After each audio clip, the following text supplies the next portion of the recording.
What's up, motherfoxers? Turning our attention to Black Sunshine. I've been driving that car mainly because it's leaking oil from the back of the heads, the valve covers. I don't understand why, but then thinking about it, the shit that engine's been through the last few years, man, we've had those valve covers on there and off there several times, and maybe they're just worn out. Yeah, I was getting some smoke underneath the car, coming out from underneath the car and in through the boot inside, and I see that there's oil leaking out of there. So I got those gaskets for the covers coming.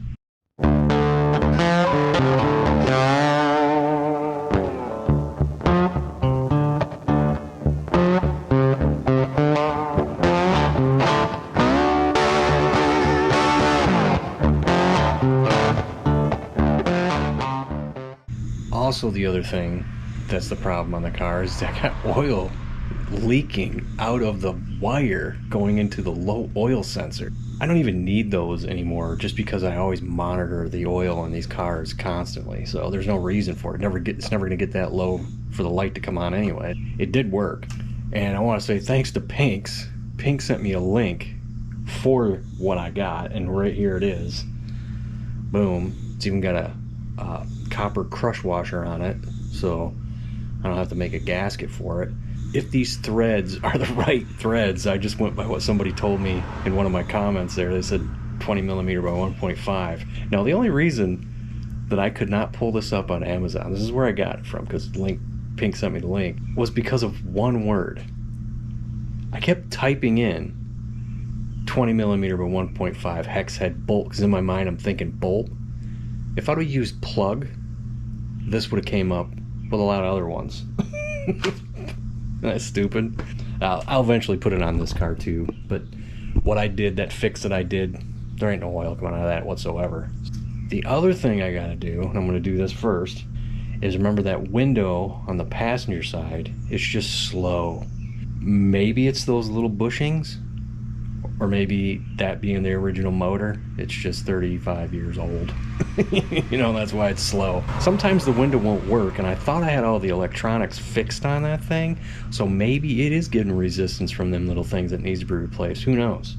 But I went on Amazon to get those things, and they're expensive. They're like 17 bucks. I think I paid $12 for those things at like AutoZone. Them being $17, but the whole kit was 18 bucks. And that's those little bushing things right there. The gear, the big plastic gear, and the cover for it. Maybe it's grease. I got this O-ring. I'm not sure what that's for. But yeah, I was like, well, I might as well just get that, replace it all, and just see. Maybe it's all messed up. I don't know.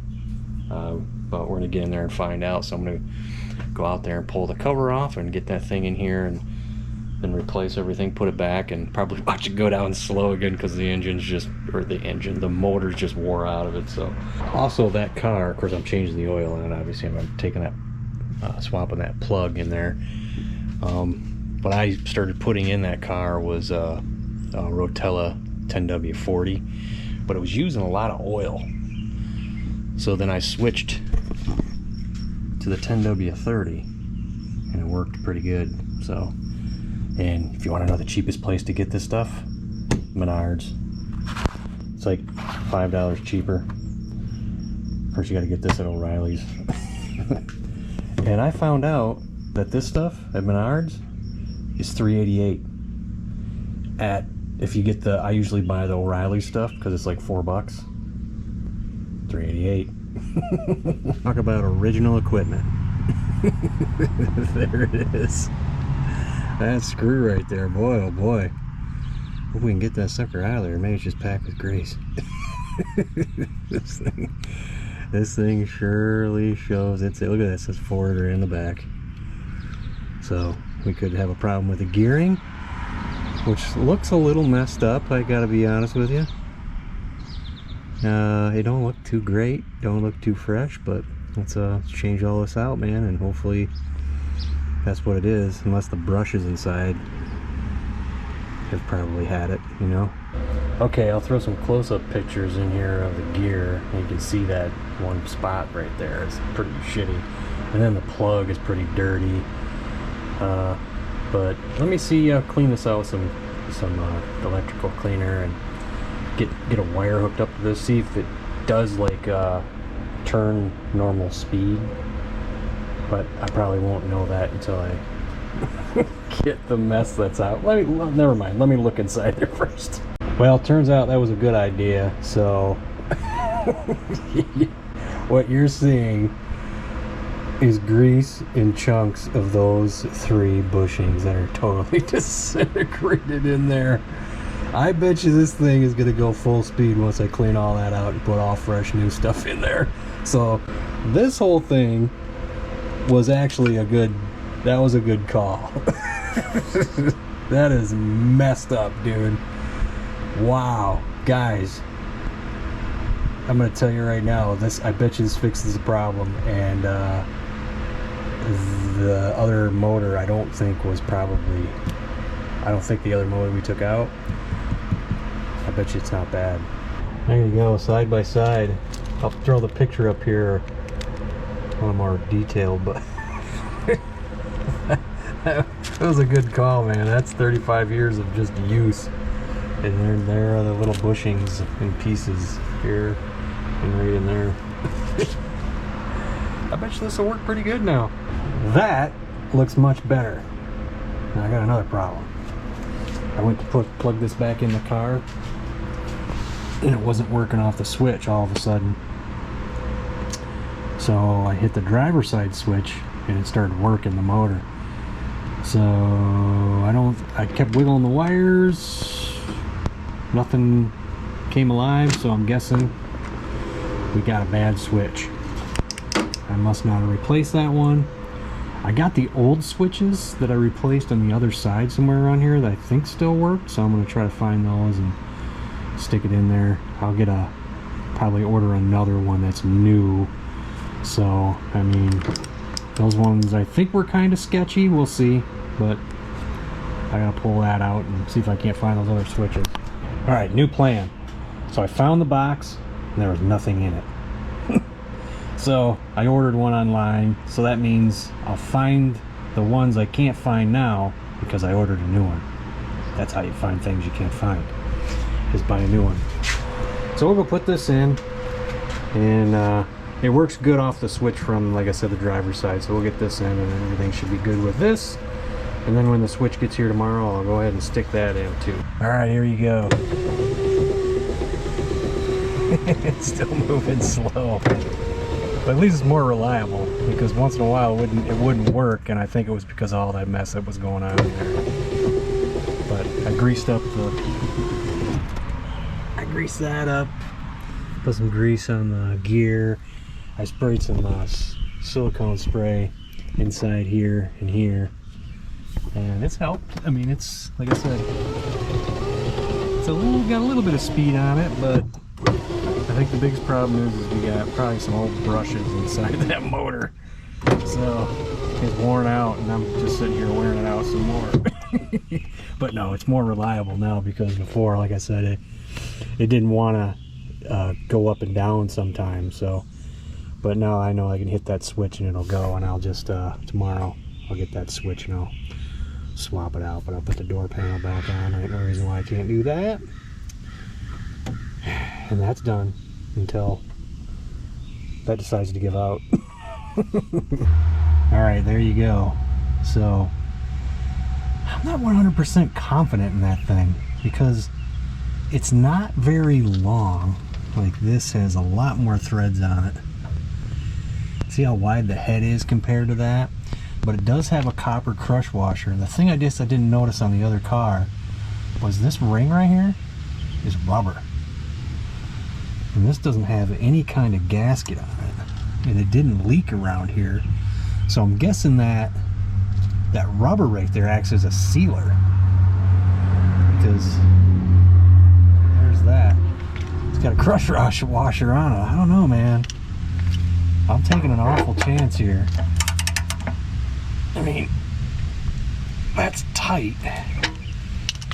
And that crush washer is up against that rubber. Oh boy. might be going to get another gallon of oil if this don't work.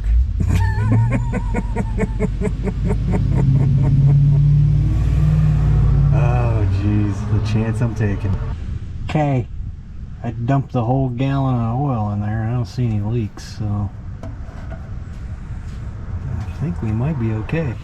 I did stick thread sealant in the threads on the pan, not the bolt, because by the time you get it past that rubber boot there, or whatever that is, all that stuff would have came off, so I stuck it in there and put a little bit on there. So alright, we'll start her up and see what happens.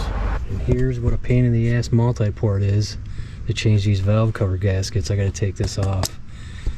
I'm not too worried about the gasket, the plenum gasket. I've used it before and it's not leaked, but I got 3 of them hanging up on the wall because we've had this on here and off here so many times, and we only needed the lower intake gaskets on it. So I'm not too worried if I got plenty of them hanging up. The only thing that sucks about taking this off is the vacuum lines.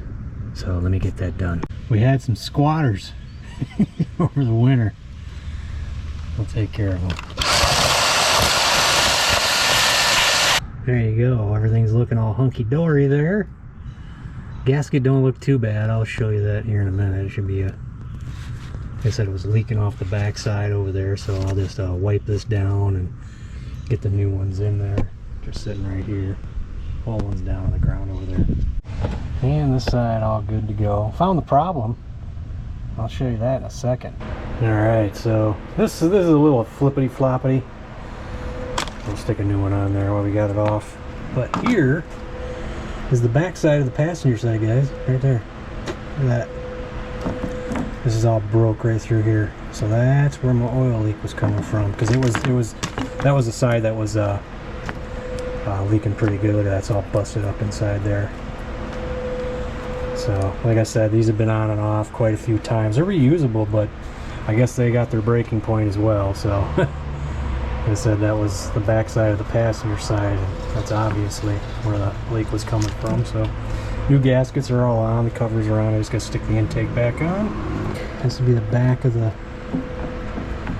driver's side, and it looks like this one's doing all right. But needless to say, they've been on and off there several times, man, because, you know, taking the engine out a couple of times and putting it back in, the valve covers come on and off, and then when I got it tuned, they had to come back off and adjust a couple of the rockers, and yeah, so and now we got some brand new ones on there.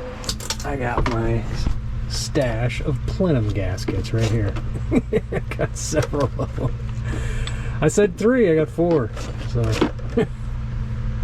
alright, we got everything on there. I'm gonna go start it up, and I mean, if it's not leaking now out of that little thing, it's probably not gonna leak when we start it, right? We'll go find out. I mean, as far as these go, guys, I mean, I got my money out of them. Like I said, I've had the valve covers on and off there so many times with these things. I've got my money out of them. Shoot, I mean, if you gotta pull them off there twice, you know, it's better than having cork, which you can only use once. So, allegedly. But let me go start her up and see if I got any leaks. I'll let you know. Well, if you can see it up there and hear me at the same time, car's running obviously, and I don't see no leak on there. So it looks like we're good to go. Awesome. Alright folks, the new switch came. Alright. Are we at the end of this saga?